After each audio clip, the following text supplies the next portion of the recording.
Hello, everybody.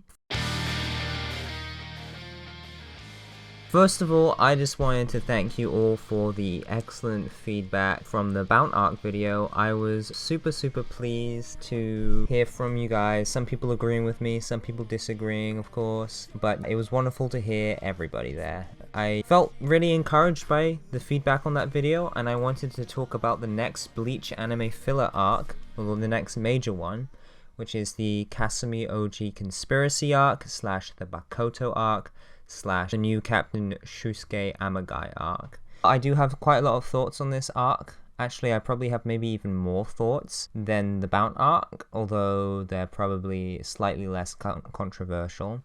I just thought it would be good to keep a little bit of momentum on this.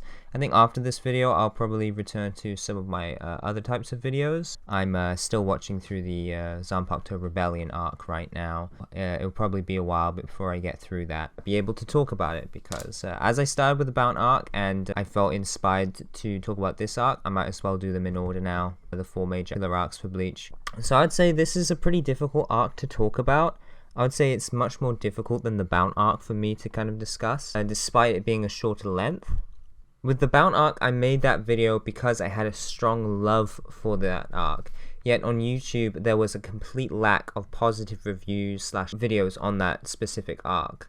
And I wanted to put something out there that represented those who love the Bound arc and were just being told over and over again that it's the very worst Bleach arc. And not only that, but it's awful by itself, which I disagree with, and I was delighted to hear in the comments of my video that many of you guys also have a great appreciation and love for the Bound arc. So I'm glad I managed to put that out. Now, I don't think any of Bleach's arcs, filler or not, minor or major, are bad, but if I had to pick out my least favorite to watch, or what I thought was the weakest of the 4 major filler arcs, I would definitely pick the Kasumioji conspiracy arc. I've heard mixed things on this arc, although people seem to for some reason enjoy it more than the Bound arc, which for me is not true. So what's the deal with the Kasumioji conspiracy arc? And isn't it strange that on YouTube there are barely any videos on it? The Bound arc at least had videos on it even though they were negative. The Kasumioji conspiracy arc has one video on it where he says he actually kind of likes it, but mixed. And then there's a couple videos of some clips, and then one video talking about the history of one of the characters. Really only one review out there, and it's mostly positive. Let's get into my thoughts. I think this arc does a lot of really interesting things and goes against what we typically see in Bleach, as well as exploring characters and ideas that I greatly enjoyed having more of a spotlight on. I think the plot of this arc is pretty good, but why is it on my first watch back in the day that I hated it? And why on my recent rewatches did I still identify it as my least enjoyable watch? Well, it's a lot of things, but basically the execution. Annoying character moments, inconsistent pacing, and well, Bleach has a lot of fights. It's a big cornerstone of the series, the fights. The quality of Bleach fights are a massive indicator of quality of the overall arc and content, even though there's far more beyond Bleach than just the fights. It is still a major thing that I don't want to discount. On each episode, on average, there's about 2 fights. In fact, I'm on the Zanpakuto Rebellion arc right now, as I've said, and the episode I watched today had about 6 different fights going on. It was pretty crazy. But on average, it's about 2 fights. And unlike last time in the Bound arc, there are very few standout / highlight fights. I have been ranking every single fight in both of these arcs. I won't get into the details of my methods in this video. The Kasumioji conspiracy arc only achieved 2 fights in A tier. One being the climax fight, one being the semi-climax fight. All other fights were simply good, mediocre, or poor, and I even had an F grade fight. In the Bound arc, I did not have that. I know it's kind of hard to understand exactly what that means, but me comparing it to the Bound arc, I gave 9 of its fights an A tier grade, And although there were plenty of poor fights in each arc, the Kasumioji arc's fights in general were a bit disappointing. It only got 2 A grades as opposed to 9. So this arc has good ideas but lacks quality fights and poorly delivers on its decent plot. This arc is hard to discuss because the first 60% of it is split into 2 different plot lines in 2 different areas, one in the world of the living, one in the Soul Society, and about 60% of the way through they join together. Plot gets more complex, I would say. That's kind of the general overview. So there seems to be no in-depth reviews of this arc on YouTube, so let's correct that. First off, the placement. This is one of the arcs that had a very disruptive placement, occurring during the Ichigo vs Grimmjow round 3 fight. Now, the fight is pretty much over, but the filler begins after Ichigo lets Grimmjow down and meets with Orihime, and Grimmjow gets back up and attacks Ichigo. There's a very small exchange, then Noritora appears, and we get dragged into the events, beginning the fist fight sub-arc, and getting into the fake Karakura arc. But it happens just before we get that little skirmish, after we think the fight has ended. So it is technically partway through the fight, and it is quite jarring. And unlike the Bount arc, which kind of made sense in the chronology, because Aizen stuff happened, they went back to the world of the living, and then stuff happened down there. In this one, Ichigo's group is in Wako Mundo, spread apart, fighting Esparta. All of a sudden they're back home and they're in school and they're in the world of the living. It's just kind of weird where it's set. If I had to place the arc, Ichigo has his Bankai, he has his Hollow Mask, so it would make sense if chronologically this was just before the Wako Mundo sneak entry sub-arc, about 25 episodes previously. Placement is disruptive, and it only really makes sense if we were to put it kind of back, like a whole season or a whole arc. So what is this arc even about? Why does it have so many titles? Bakoto, new Captain Shusuke Amagai, Kasumioji, what is all this? Let's start off with one of my favorite things about this arc. Izuru! Izuru Kira is one of my favorite characters, and he plays a major role in this arc, which is really awesome, and we get a lot of chill scenes with him. But I needed to say that first off, because I love Izuru. The structure of this arc is the 2 separate stories, one being that of the noble Princess Rurichio Kasumioji, and the 2 bodyguards Kenryu and Enryu, evading assassins and bothering Ichigo in the world of the living. The second story thread is that being about Squad 3 in the Soul Society, with 3 traitor captains now defected. Squad 3, 5, and 9, I think that's right, are all without captains. Izuru, Hisagi, and Momo. How does that work? Who is running Squad 5? Now taking up the responsibilities of both lieutenant and captain, it only makes sense, right Kubo? That with the upcoming war, the Soul Society seeks to fill these positions with any eligible persons. Luckily, a long-term Hollow Execution Excursion Squad has returned from the world of the living, and the 2 men in charge, Amagai and Kibune, are worthy to fill in leadership positions. Amagai taking captain of Squad 3, while Kibune is granted 3rd seat, with Izuru retaining the lieutenant position. Just over halfway through this arc, these 2 plotlines meet up in an exciting turn of events, leading to a twist or 2, and, well, the ending.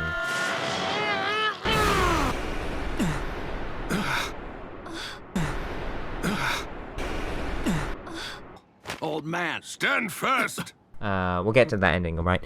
But first, let's begin with the plot thread of Squad 3. Shusuke is inaugurated as captain. The 2 methods of gaining captainhood without going Kenpachi on a current captain is either achieving Bankai or being recommended by other captains, and your skills get tested and whatever. Amagai has a Bankai, but it's unclear if it is his skills that are impressive alone, or he shows his Bankai. Either way, some of the senior captains witness Amagai, and he is deemed capable and given the captain role. Amagai is charismatic and tactical, and the arc thinks it's also important for us to know that he can't hold his liquor multiple times, drinking on the job, passing out. It happens twice where he drinks, falls asleep, the squad needs him, he's not there, then suddenly he appears, completely capable and sober, deals with a threat, then immediately is so drunk again he collapses. It's kind of weird, but aside from that, Amagai is really cool, he's really charismatic, he seems caring. Well, welcome back, Izuru. Yup. And like an actual good leader. He's very likable, and I kind of wish he stayed around. Alas, the filler arc is self-contained. Amagai is supportive and kind to Izuru and spends the early parts of the arc trying to improve Squad 3's reputation and rebuild trust with the rest of the Gotei, as well as advocating for better coordination between squads, which has been a complaint of mine that this ancient military society struggles to stay regimented and organized, as each squad tends to act independently and often compete for glory instead of working together. Izuru, my soft boy with the coolest power ever and fitting metaphoric weight on his shoulders, is feeling insecure and not worthy of his current rank. As the third seat, Kibune has seemingly won the squad's favor, is more confident and professional than himself, it seems. Although, as the events of the arc go on, Kibune acts more and more odd and seems to have a hidden side to him, dominated by a superiority complex, even attempting to kill a squad mate who is injured due to his disgust at his lack of capabilities. My good boy Izuru keeps an eye on Kibune, while Amagai is doubtful that his long-standing subordinate has a nasty side, but is open-minded enough and trusts Izuru to keep watch on him. The main tension in the Soul Society is the politics, Squad 3's interpersonal dynamics and leadership, as well as the mystery of Amagai's strange second sword. And that's about it. For about 30% of the story, that's kind of mostly what happens at the beginning with this plot thread. Now the other plot line is Princess Rurichio. I don't really want to talk about this much. I remember when I first watched Bleach as a young teen, I really disliked Rurichio. She kind of ruined this arc, or at least the first half or third of it. She is annoying. She is also a kid under a lot of pressure. But the story the arc tries to tell us about Rurichio doesn't quite hit and isn't interesting. There's this whole bit about her being spoiled and bugging Ichigo and having funny but obnoxious interactions with the school friends. And then there's this bit about grounding her and allowing her to eat carrots because of the farmer talk Ichigo has with her, which is, it's weird to hear Ichigo having a conversation with this Soul Society princess, and it's basically what you would tell a picky eating small child to get them to eat their damn food. And it just feels like a silly moment played as if it's really significant and emotional. I like slice of life stuff, but I just find Rurichio annoying, and it's really difficult to tell what the arc is even trying to go for until like the very end with her, where it basically boils down to Ichigo, you have to stop fighting! You have done enough! I do not want anyone else to get hurt because of me! I cannot live with it! Shut up! In a few more minutes, I'll make it so you can rest easy. Ichigo's like, even though she's annoying, I will protect her because she is just a child being swept up in bureaucracy. Although that's not actually what it comes down to. It comes down to like this whole assassination thing that's happening. So he's like, I will protect you from assassins. I think we're dealing with an assassin! An assassin? And stuff. They acknowledge how her childhood's been stolen by the bureaucracy, but nobody does anything about it, really. This was going to be my very last tea party.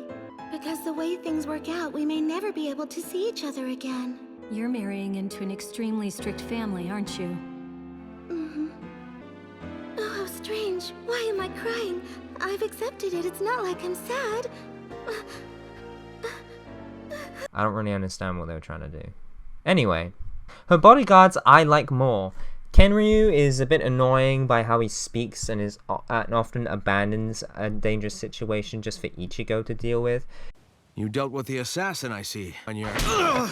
Why did you do that? For turning tail and leaving us to do all your dirty work, damn it! But he does humble himself sometimes, and I like how he treats Rukia as they have reverence for the noble families. Enryu is awesome though. He does what Kenryu does, but he is mute, or he doesn't speak, so he doesn't seem as annoying and comes across as more of like a quiet, protective dad. He also has more sweet interactions with Rurichio and comes off more wholesome and less pathetic than Kenryu can sometimes get. I do like the power sets of these two though, as I really enjoy spending more time with more average strength characters. In many stories and in Bleach also, we usually spend time seeing the strongest, or the captains and the lieutenants, the Vasto Lorde and Arankar fighting each other.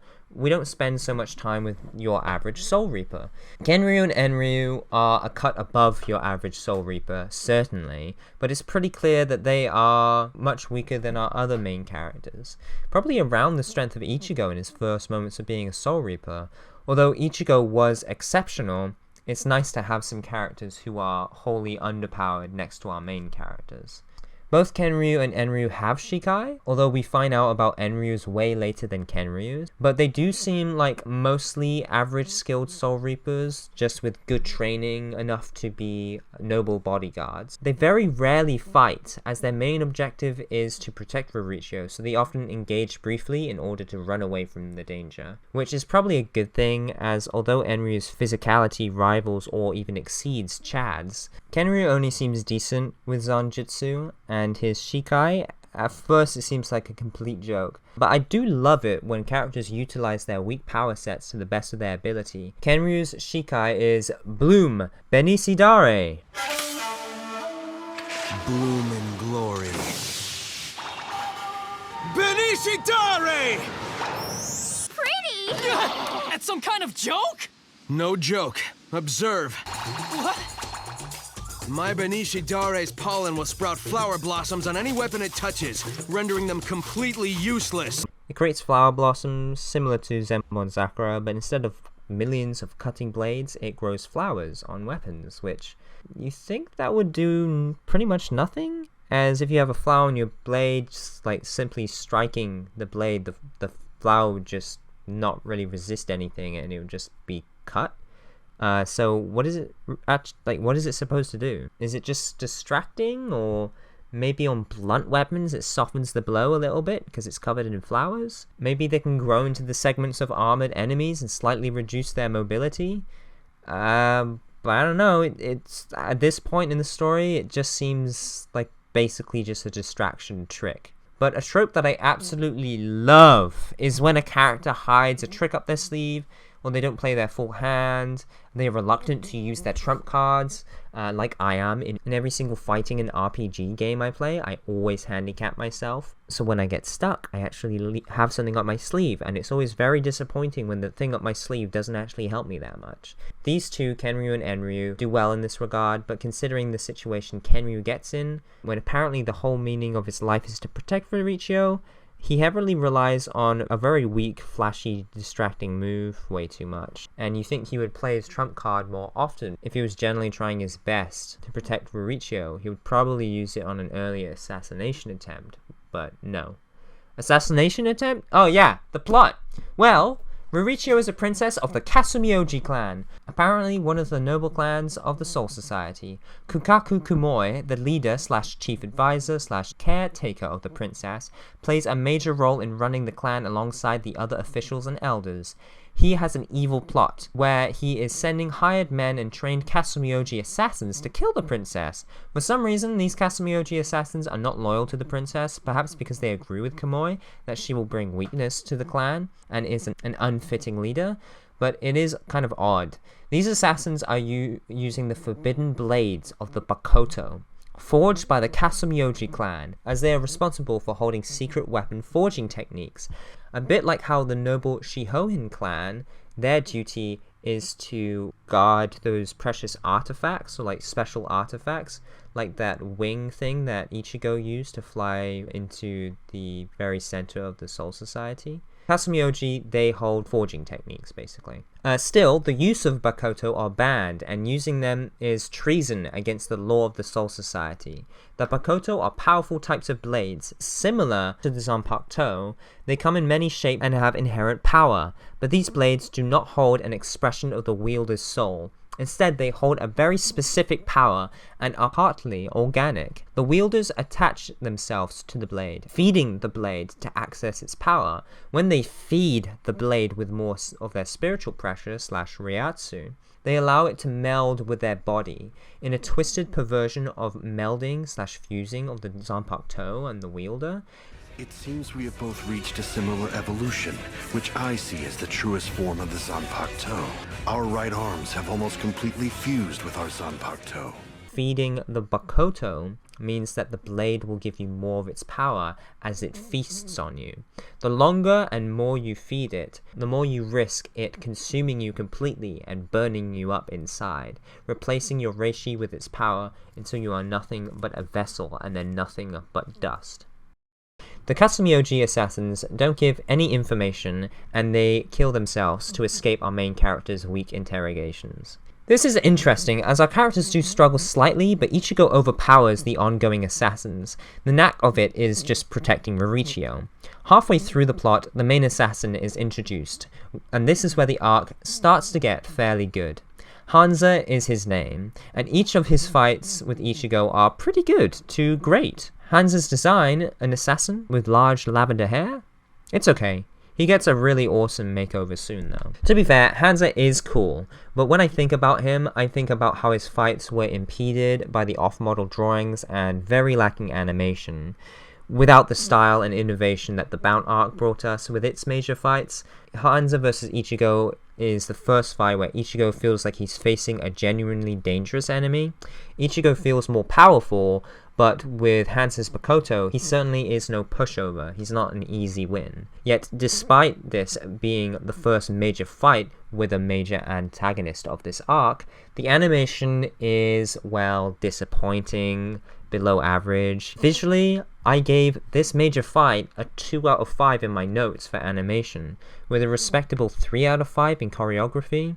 The writing and dialogue is pretty average too, the fight ending with a retreat after Ichigo damages his Bakoto. But this is when it gets kind of good. Hanza almost immediately comes back with vengeance to take down Ichigo after damaging / scarring his power. Sounds familiar? Like with Grimmjow? Okay, he is pretty different from Grimmjow, but on paper he kind of does very similar actions, like has a similar relationship with Ichigo. But only on his second invasion, not his first, does he bring along his underlings that get killed by Ichigo's friends, while Ichigo rocks him with his new hollow mask power / control. Hanza, after failing from his first fight, shows his dedication to Kamui by feeding his Bakoto. Considering all the other assassins gladly killed themselves to keep the mission alive, and Hanza explicitly states to know he's effectively signing his life away to the Bakoto to unlock more power, hopefully enough to take down Ichigo. For the sake of the mission and for personal revenge, he also dedicates his 3 trusted underlings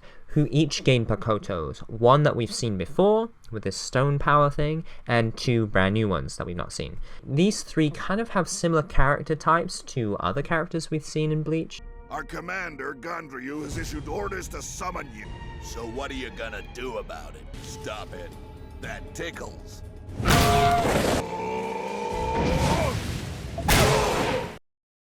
I'll do whatever it takes. But they are unique enough and voice acted well, with good designs and individual fights that were somewhat memorable. So we have Ichigo vs Hanza 2, where Hanza now has this cool plated armor, giant squid-like form. Here I come, Ichigo Kurosaki. We have Rukia vs Gingai Doko. Who's there? Rurichio Kasumioji, I presume. This golem goblin-like cackling guy who eats his Bakoto to turn into a bladed metal body. He has great dialogue and the fight's quite memorable. We have Uryu versus Kuziryu. I don't know how to say this guy's name. Kuziryu, whom is the that's awful pronunciation. Whom had the least interesting, poorest design with the worst fight of the batch. Yet he's also the only one who survives.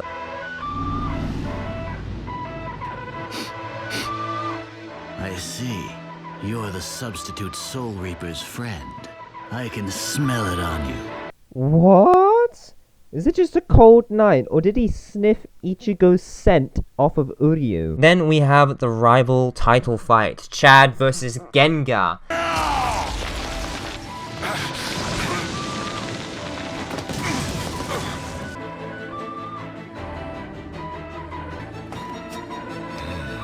There are a few Bleach characters who look similar to Gengar, but his personal flares in his voice acting, performance, and costume makes him genuinely entertaining, although he still suffers from some lack of memorability. But his fight with Chad is probably Chad's best showing, or his best fight that's like a 1v1. Even though it begins with some of the most out-of-character dialogue from Chad. I'm no expert in Soul Society politics, but those entrusted with the power that nobility affords have a heavy responsibility to shoulder. Byakuya Kuchiki can attest to that, with Kenryu and Enryu at her side to confront her destiny and forge her own path. At least wait till she's grown. Which is weird, but the rest of the fight's really good, I promise. Despite that, this fight's pretty good, and I think it hit the higher B tier for me. So the true main fight is Ichigo vs. Hanzo round 2. It's mostly a little skirmish, and then a massive emotional sequence where Ichigo is put under hypnosis, where supposedly he will experience many terrible nightmares until his resolve is completely broken. As I suppose the process makes him either invulnerable or Hanzo just wants to see him crack, as Ichigo just lays there, hypnotized for a while. Ichigo confronts his mother, and we literally get an Ichigo versus Misaki fight. It is quite effective emotionally. I found this fight really good, only lacking in the dialogue a bit. But the best bit for me was when Ichigo breaks out through willpower and love, and he puts the hollow mask on in this awesome turn shot, as Hanzo feeds his Bakoto despite Ichigo's warning.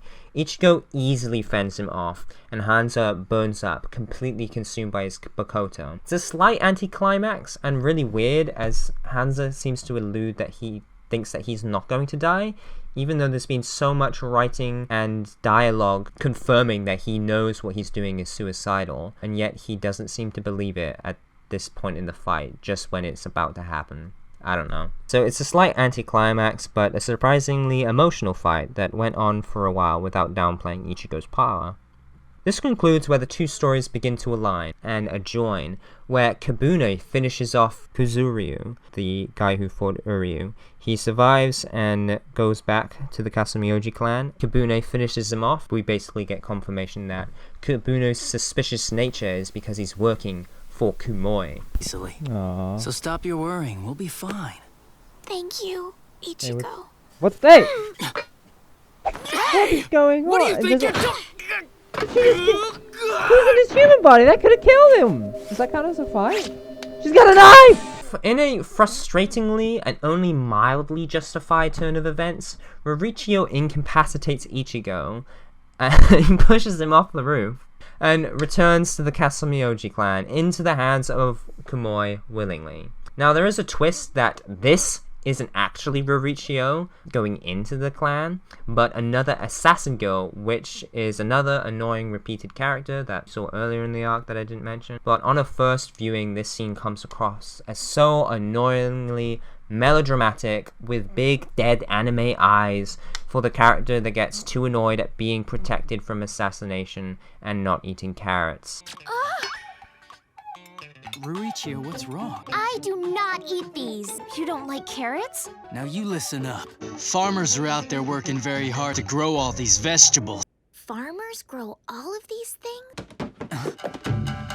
How dare you compel Lady Rurichio to consume lowly carrots? What?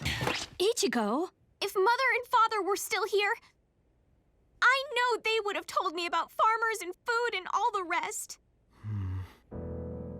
All this time, I never gave any thought to how our meals were grown and prepared.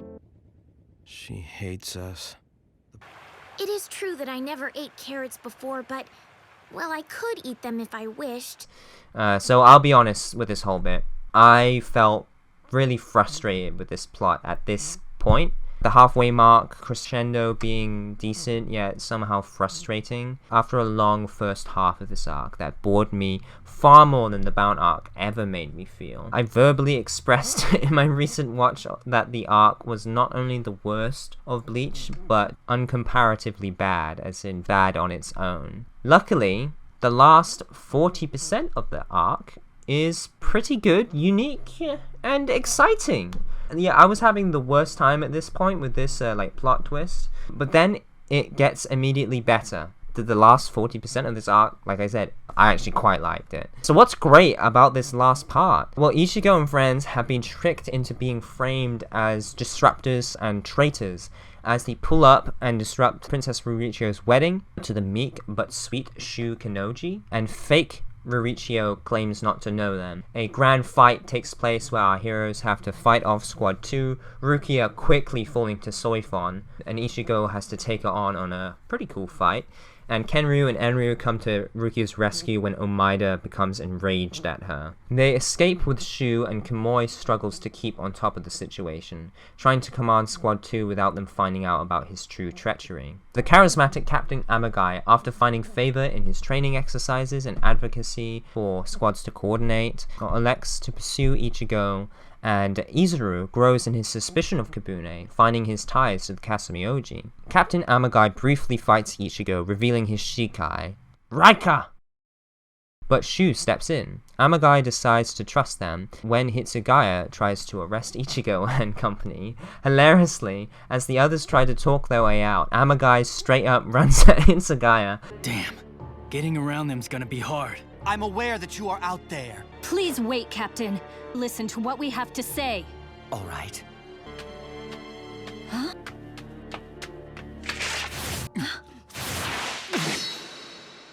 Shusuke. Just leave this place to me! And occupies Squad 10's captain, as Rukia occupies the lieutenant, Matsumoto. I just want to say how interesting it is that the Bound arc excelled in the World of the Living, like first portion, and kind of lost steam in the Soul Society invasion, especially the first half. While this arc was pretty abysmal at points in the World of the Living, yet when the plotlines emerge in the Soul Society, it is both fairly unique and thrilling, an inverse of the quality of the Bound arc in some ways. Ichigo goes with Shu into the palace, eventually finds and corners Kamui, who has Rurichio. Only after a fight that disappointed me the most, where Kamui for a little bit, we've seen him basically like advocating for changes, and when people disagree with him, they mysteriously are killed by the assassins. Pressuring other elders and advisors of the Kasumioji clan to agree with him. But some stuff is happening, which I'll explain very soon. But basically, there's a moment where the Soul Society is turned against the Kasumioji clan, the palace is being stormed, Rurichio has been missing for a bit, all of this stuff is happening, and so Kamui is basically losing his grip on everything, and he grabs Rurichio and he's taking her somewhere, and they go through a room where all of the elders and advise. Awesome moment for Kamui, and it just doesn't happen. I can't give any points for animation for this, I can't give any points for choreography, I can't give any points for writing, because although it's kind of cool that they confronted him, they just completely, like, it's complete wasted potential, and it was a point to actually show how desperate Kamui is. He basically, like, falls forward and stabs someone, and then the rest of it's off screen. So that was the F. I gave that an F. Let's move on, because you could just argue, well, it's like a nothing fight. Why are you even complaining?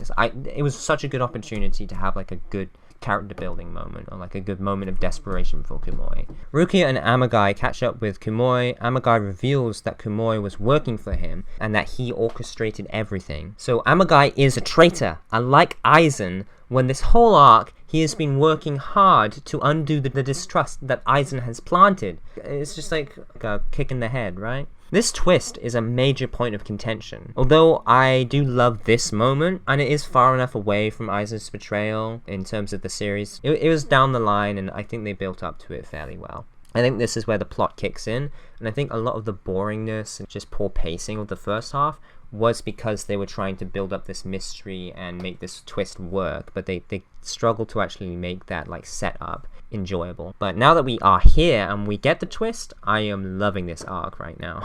It is more tragic because unlike Aizen, Amagai seems like genuinely a good guy but has lost his way and has chosen to betray everyone. He grabs Rurichio and teleports away with this paper thing in much of the fashion of Tozen, and he teleports to Yamamoto's office. So I kind of jumped the gun a bit with this plot, and I'm gonna back up a little bit here. Outside the Soul Reapers are storming the Kasumioji palace and the grounds because the Bakoto was discovered. I'm assigning Captain Kuchiki of Squad 6 to lead the raiding party. Yes, sir.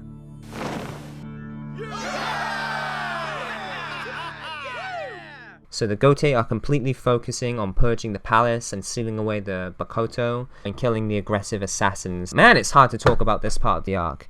It's pretty dense in plot, but it's good. Now let's take another step back, because before we get to the major fight of Amagai versus Yamamoto and Ichigo, how did the Soul Society discover the hard evidence for the Bakoto treason, and how they got to like purging the Kasumioji grounds instead of like protecting them from Ichigo? Well, Kamui gave Kibune a very strong Bakoto. As Izuru Kira is keeping his eye on Kibune, he discovers where Kibune has been hiding out recently, and that he's hidden Rurichio in the derelict Squad 3 training grounds. They have a fight. This fight is really good. So first of all, we get a fight where Izuru finds Rurichio, and then the assassins grab her and take her off somewhere.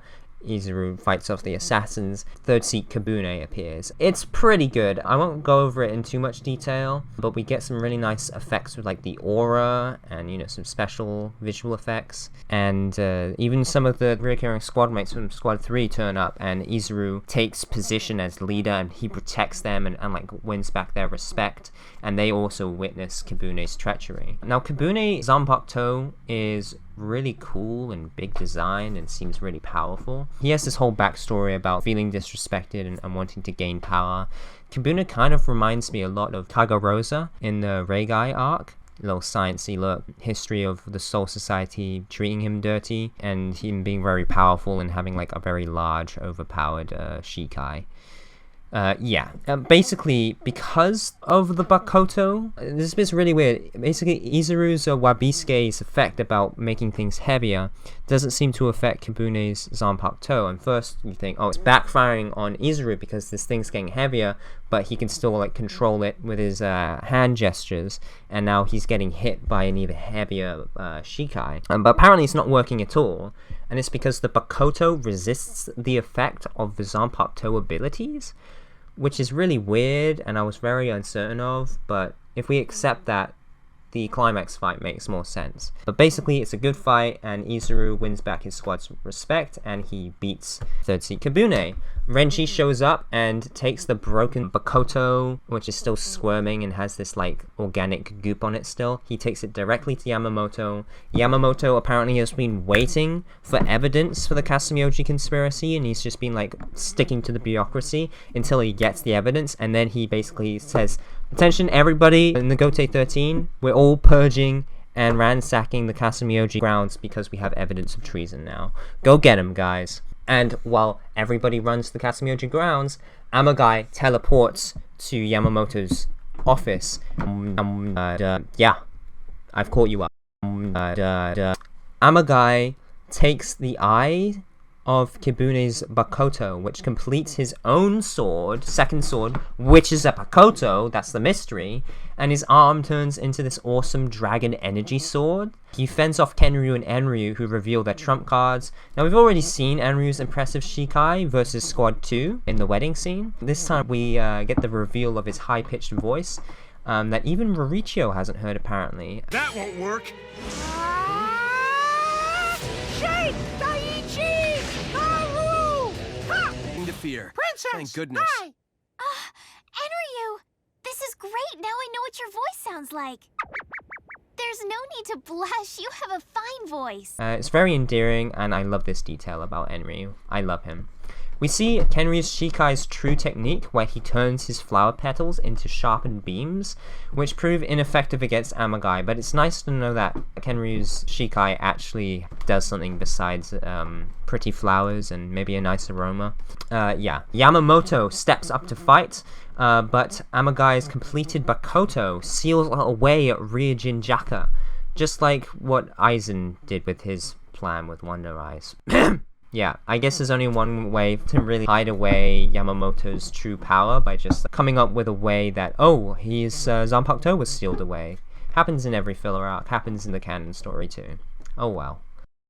There's a big explosion, they jump down for the office, and now they're on like this platform in the central complex of the Soul Society. Ichigo turns up, we learn the truth about Amagai's backstory. Amagai's father was killed by Yamamoto. Amagai explains it as his father went missing, he had been behaving strangely, he was a respectable Soul Reaper, and then he finds his father in a field, babbling, saying that Yamamoto just cut him down and warning him about the Bakoto. Amagai tries not to give in to his despair and lust for revenge against Yamamoto, but he's not strong enough and he gives in.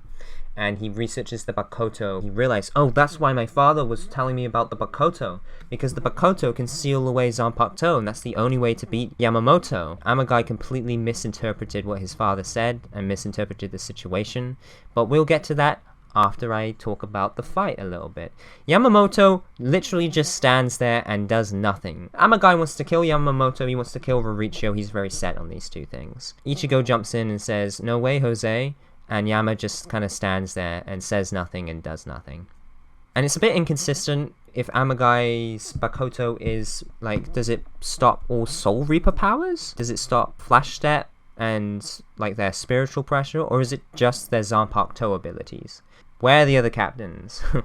And why does Yoruichi know everything? Like, she was going around very slowly for several episodes, basically telling people the truth about the Kasumioji and about Amagai's, like, motivations. So she seems to know everything, but she's only telling a few characters.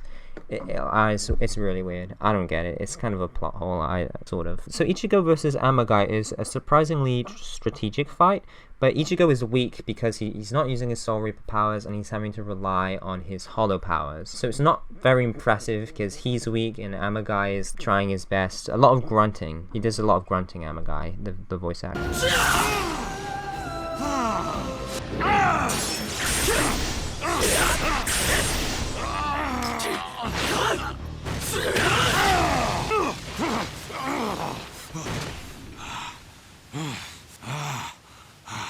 The writing in this fight is pretty shaky also, and the early choreography in this fight is really poor, but it does pick up. Now, there's some friction between the two, and arguments, and some hate spilled out by Amagai, some speeches from Ichigo about protecting Rurichio, and there's some emotion in that, I will say. Why involve yourself in a fight that only affects the Soul Society? I'm here to protect Rurichio. That's a commitment I made. That's ridiculous. You're telling me you're prepared to throw away your life for a complete stranger? Yamamoto finally speaks up and tells Amagai the truth after a long time. He was suspicious of the Kasumioji and he sent Amagai's father to inspect them. They used his father to test one of the Bakotos and force-fed him that. He went crazy and Yamamoto had to cut him down. Amagai's father was warning him about the Bakoto, not to use them to beat Yamamoto, but to stay away from them. So basically, Amagai just misinterpreted the situation and became hateful, betrayed everybody, killed so many people with his plot, and destroyed the reputation of the Kasumioji clan through promoting Kumoi and killing the elders. And so he's done all of these horrible things just because he just misinterpreted what his father meant. Yeah, I know. It's like tragic, but also like, come on, really? Yamamoto says this in front of all of the Soul Reaper captains, which they finally show up, and it just makes this all more embarrassing for Amagai. And Amagai is so embarrassed that he was corrupted by this loss and revenge, and he was too weak to fight it off. Ichigo literally says that, well, you were just too weak to keep your revenge away, and Amagai, like, admits this now, and it's kind of good writing, kind of not. I mentioned it a little bit with the assassins, but yeah, content warning for characters who choose to give themselves their own death scene, if you know what I mean. Amagai chooses to kill himself due to his embarrassment. Ichigo is like, no, don't do that. You know, you have so much to live for. But this is a problem I have. This was revealed in such an embarrassing way in front of all these people and all of his like colleagues. He decides he wants to kill himself. And all of the other captains think that this is an honorable idea, and he deserves to, you know, kill himself if he wants to. Nobody tries to talk him out of it. Nobody tries to confront him, saying, it's okay, we forgive you. Only Ichigo kind of, like, speaks out a little bit, but he's shut down by all of the captains, which I don't like. That's ridiculous. You're telling me you're prepared to throw away your life? And I know that in Japan, maybe there's like a different culture towards killing yourself. I've been told that by a friend who's big into anime, because I think I complained about the use of suicide. He basically said, oh well, they kind of have a different idea, like there's a different culture around that topic in Japan. And also the Soul Society is based off like more traditional, older Japanese culture. But to me, I still think this sucks. It is tragic, it is sad, but for me, it also I just don't like it.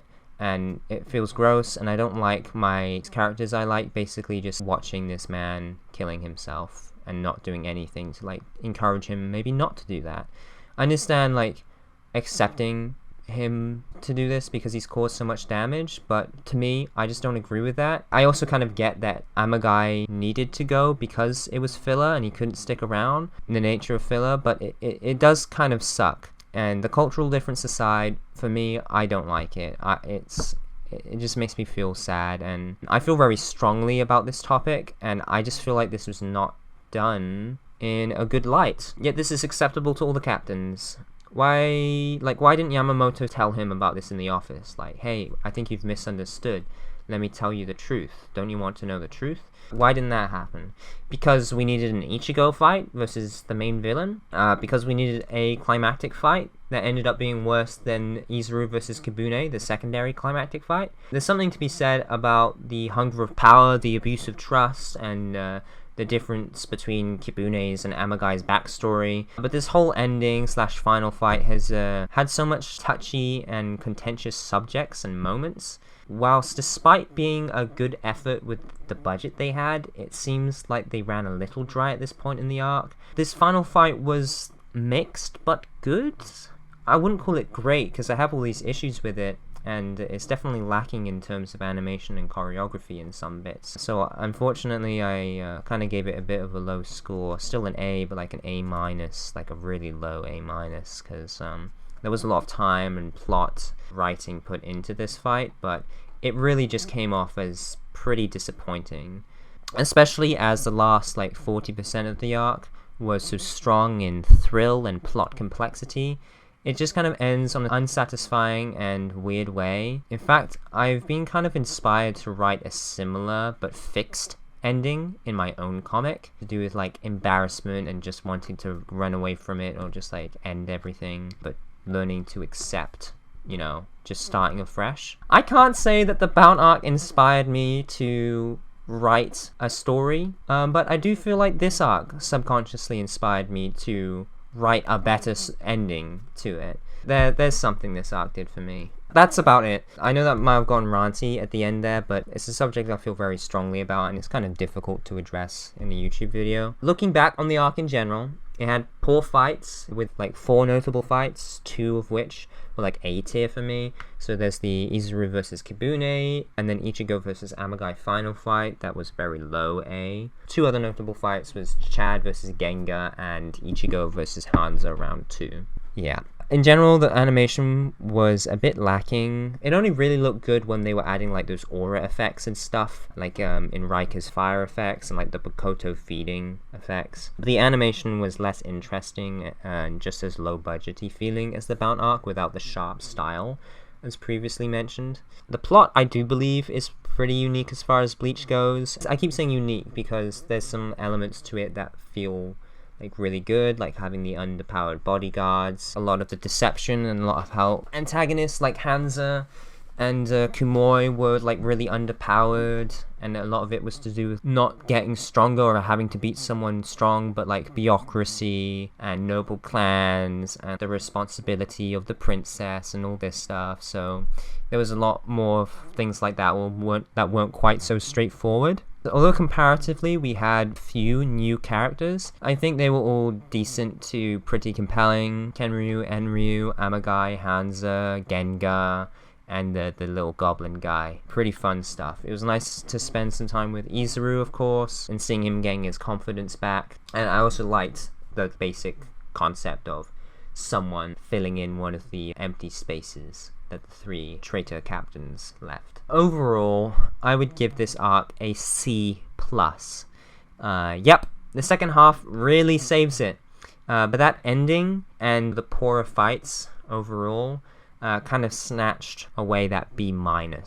So I'm giving it a C+. Please let me know what you think in the comments. It was lovely to read what you had to say last time and to have a dialogue. I'd love to chat with anything Bleach with you in the comment section. And thank you so much for listening or watching, and bye. Also, the intro music is whack. The intro is whack. Sorry. It's good, but it's just not. Woke up with yawn and it's dawning. I'm still alive. Turn on my radio to start up new day. Yeah, so there's my thoughts on the Kasumioji conspiracy / Bakoto / new Captain Shusuke Amagai arc. Yeah, I don't really know what the reaction would be because, like I said, there's not really that. There's like one review on YouTube of this arc, so I assume this arc is pretty mixed. I just not seen hate for this arc. I've not seen much love for this arc either, so I don't really know what the response is going to be. But yeah, thank you so much. And again, I wanted to make this video because my Bounce video was just so well supported. Although after this video, before I make videos on the other filler arcs, I'm going to be posting some of my other content, like pickle reviews and art projects, and hopefully I'll get into some more book reviews also. But thank you for joining me. Do subscribe if you enjoyed and want to not just hear about Bleach stuff, but other stuff too.